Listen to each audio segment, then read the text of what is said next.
Ich hatte gerade den Wagen die ganze Zeit am Diagnosegerät dran. Der hat natürlich meinen Akku leer gesaugt. Jetzt machen wir einen Jumpstarter-Test hier, ob der meine Maschine ankriegt. Das ist eine Massagefunktion. Elektroschock. Punkte anschließen. So. Zündung an.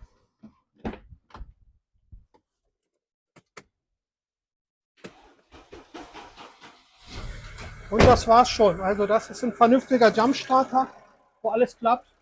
Und natürlich kurzfristig sofort wieder abmachen, damit euer Jumpstarter nicht beschädigt wird.